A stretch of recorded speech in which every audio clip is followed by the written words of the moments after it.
Hello, good morning everyone. It's Frances here. Welcome to my channel.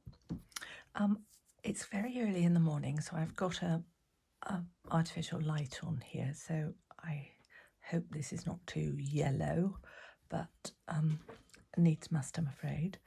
It's Monday morning. I'm looking out my window. I've got a blue sky here in Somerset, UK. So I thought I'd show you my latest journal. My cup of tea, which I've almost finished. Bear with me. Okay. So this journal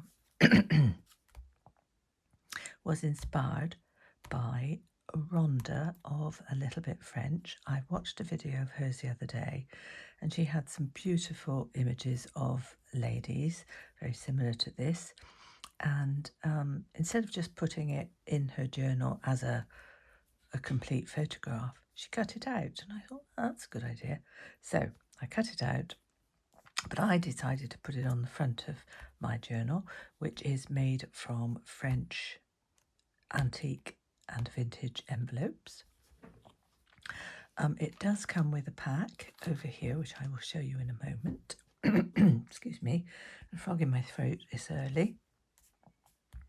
Okay, take that off. It is quite a thick journal. It measures, for those of you who want to know, let's do it in inches, is just over 4 inches by 5 3/4. Okay, I'll zoom through it, and there is a little bit of a surprise at the halfway through. What I did with this, and I don't know whether you can actually see it, I would try. Oh yes, you can perhaps. Can you see this? The lady had some pearl buttons around her dress. So I had some, I think they call it liquid pearls, and I just put some tiny blobs on there just to accentuate the pearl buttons around. Isn't that pretty? Can you see it? It's slightly raised. Anyway, I thought she was so beautiful. Okay. So there's no particular theme, just really things that I like. And it is also a writing journal, so there's loads of places for you to write whatever. That's a little silk flower that I made. It's an old, it says treacle cake. It's from an old recipe book.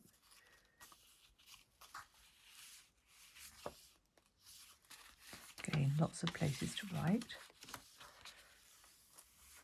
Lovely old French invoice here, I think dating from about the 1920s. Oh yeah, 1927. A little up tuck there with this gorgeous reproduced photograph of this old couple who I absolutely love. They're so, she is at least, so smiley. And look, they've got, do they call that a Gladstone bag that she's got there? Anyway, it's nice. Little snippet.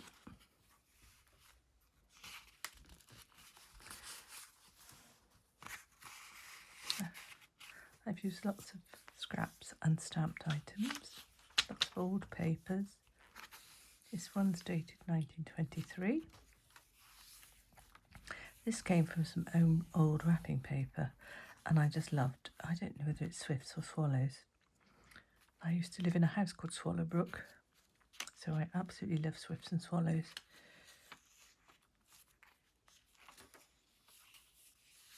It's an old cheque. Can't remember the date, but we'll see it as we go further through. That's from, I stamped that from a sample stamp. Lovely reproduced cabinet card. That can all be taken out, taken apart if you wish,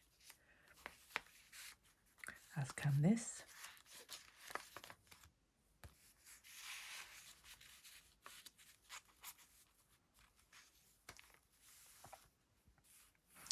comes from the inside cover of an old book. Oh yes, that check was 1941. I often put this photograph in to include certainly something of myself in it. That's my parents. I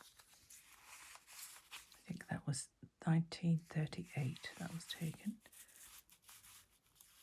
That, surprisingly, was their wedding day. I can always remember my mother telling me that she didn't have a white wedding dress because it's wartime. And she had a donkey brown suit with, I hate to say it, a fur stole. Yeah. Don't know what my dad wore. His trilby. He always wore his trilby with a jaunty angle.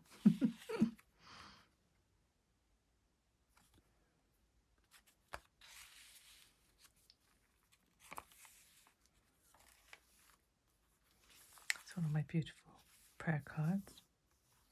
Again, things I've attached like that, they're only attached with a little bit of washi tape, so can easily be undone if you wanted to put them elsewhere in the journal. It's another one of Sam Paul's stamps. That was Aunt Joyce and Uncle Cyril on their wedding day. I think I've written it on the back. Yes, I have. Lovely old copy of an old invoice there. Plenty of writing space.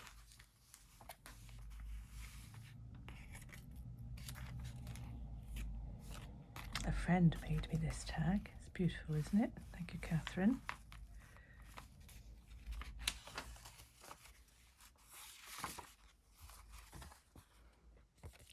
Can you see that? Lovely old thatched roof. And this sweet couple. It's the other part of that treacle tart recipe. I can't remember where this one comes from. I got a feeling it may have been Ruby and Pearl. Yeah, I'm pretty sure it was Ruby and Pearl, but I've changed the colour of it. Okay, so that's the back of this front envelope, and then what happens is this is the surprise. It's a flip-flop journal in as much as that's that front, and then there's another front. And again, this lady had a tiny gold necklace on, but you could hardly see it against her black. So I just accentuated it a tiny little bit. Can you see it? There we go. Isn't she beautiful? Again, 1914 envelope, and it says the Somme. Last year when we went to France, where I bought a lot of these envelope treasures, we actually travelled through the Somme. Yeah, we all know. What I also did, I put this little book board in. It was the cover of an old book. There, like that. And I put a tiny little bit of glue down in this corner. So if you wanted to, you could take that out and actually use it as a book board. But I've just put a daub of glue under there, just so that it stays in place. Isn't that a lovely duck eggy colour? Pocket here, if you want to pop anything in. Have I got anything? Yeah.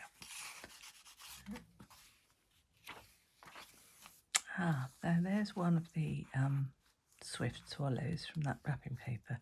Now you'll notice that this part of the journal, so the second half, is not as decorated as the first, and that's intentional because I thought it could be a half of the journal that you could actually decorate yourself. So the first half is fully decorated, hopefully with a little bit of inspiration by me, and you can copy any of those ideas by all means. And you've got this to fill in the second half. So, loads of places for pockets or belly bands side tucks. Equally, if you wanted to leave it blank, it would be great for a writing journal. This invoice dated 1899, and it is obviously original French. Just trying to remember. Yes, I think this bit came from here.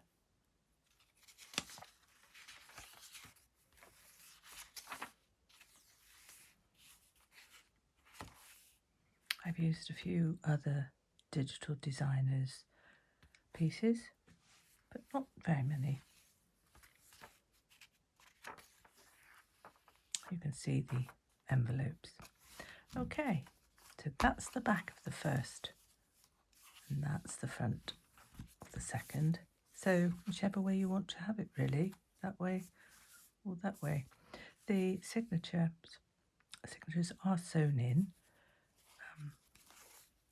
There we go. And there's the binding. And I've just put that lovely piece of lace on there. Okay, so that's that.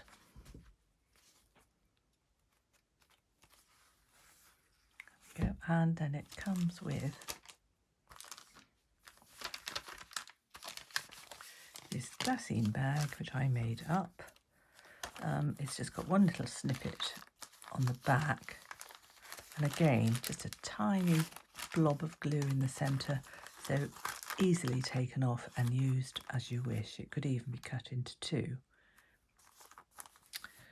And in it is a mixture of vintage and antique and modern bits and pieces, which I know will fit perfectly in the second half of the journal.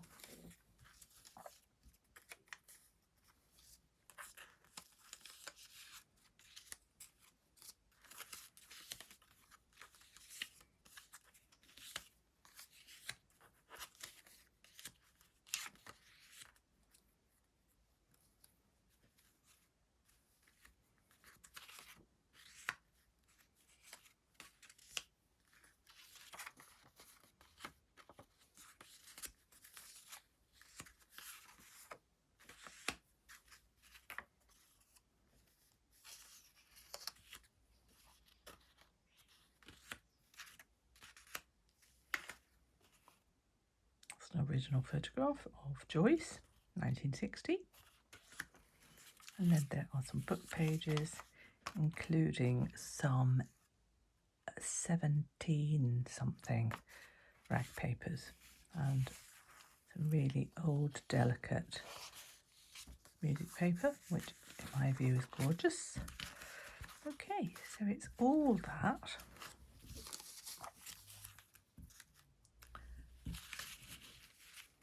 Which all comes in the glassine bag, as I say, which is there. And the journal. I think, if I remember rightly, there's about 60 pages in it. I hope you like that. It will be for sale. If there's any interest here on YouTube, then please just message me. Otherwise, it will be for sale on my selling platform on Instagram, which is Ruby Sixpence Shop. If you look on Instagram, either under Frances Tanner or Ruby Sixpence, you'll see the link to either account.